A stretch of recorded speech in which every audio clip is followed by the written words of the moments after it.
I ignored my family's warnings and married a man with a daughter from his previous marriage. After we wed, I tried to be the perfect stepmother, even giving up having children of my own to accommodate her. Yet one day, I stumbled upon her journal. Page after page was filled with complaints about me. On the last page, she wrote, "Stepmom has done 100 things to make me angry. Her time has come." I laughed it off, thinking it was just childish drama, but the next day I was dead. I fell off a cliff. That day, my husband Ethan Harper and his daughter Lily invited me on a hike. At the summit, they insisted on taking a photo of me. I had no reason to be suspicious. Following Lily's instructions, I stepped back, then back again. Until a loose rock betrayed me, I plummeted to my death. The news spun a story of vanity. She wanted a perfect photo and paid the price. Online, strangers mocked me.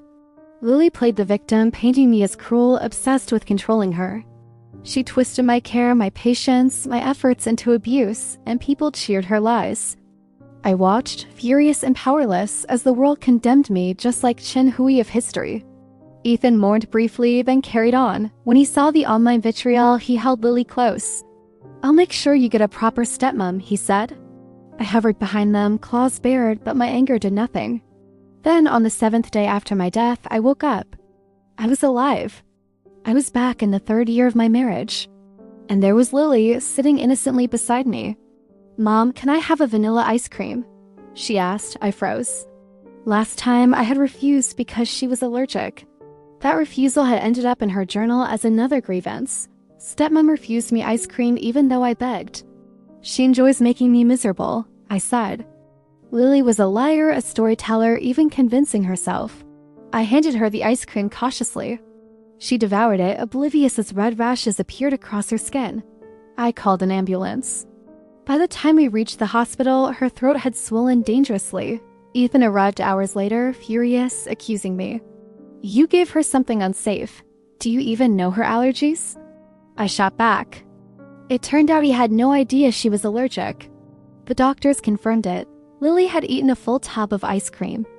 I hadn't known she would lie about being fine. I'd learned her habits from a journal left behind by her late mother, which I had treasured, thinking it helped me care for her. Life after my second chance was tense. I tried to guide Lily, but no matter what I did, she saw it as abuse. Even when I forced her to apologize for bullying a classmate, she recorded it as humiliation.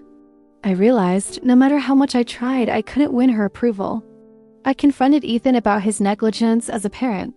For years, I had been the one managing the household, cooking, cleaning, caring for Lily, handling the pets, even tending to his parents. And now he blamed me for everything. "You think I'm idle?"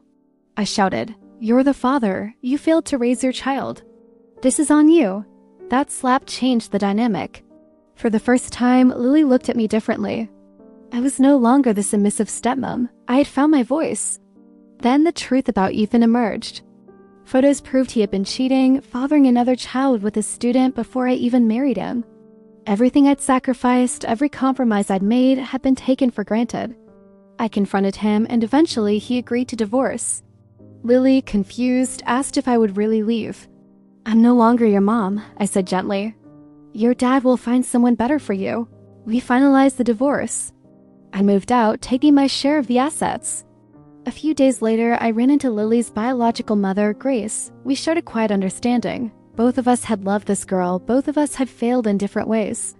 Grace chose distance to protect herself from heartbreak. Years passed. I remarried a man who truly loved me and had my own daughter. Life was simple but warm. One morning, the news reported a horrific story. A 19-year-old girl had poisoned her family out of resentment. Her identity was blurred, but I recognized Lily. Despite all my attempts, she had become her worst self. I visited her in prison a year later. She was frail, aged beyond her years, still unrepentant. I warned her gently. Love doesn't vanish because no one loves you. It vanishes when your actions push everyone away. 5 years later, I returned to check on her again, only to learn she had taken her own life, leaving a chilling message. I chose an easier way to face the consequences. Some lessons, it seems, can't be taught. Back home, I told my daughter the story in a softened version. She listened carefully, then said, "Mom, I won't be like her when I grow up." I kissed her little face, silently promising I would teach her to respect others, take responsibility, and face mistakes with courage. She would never repeat Lily's tragedy.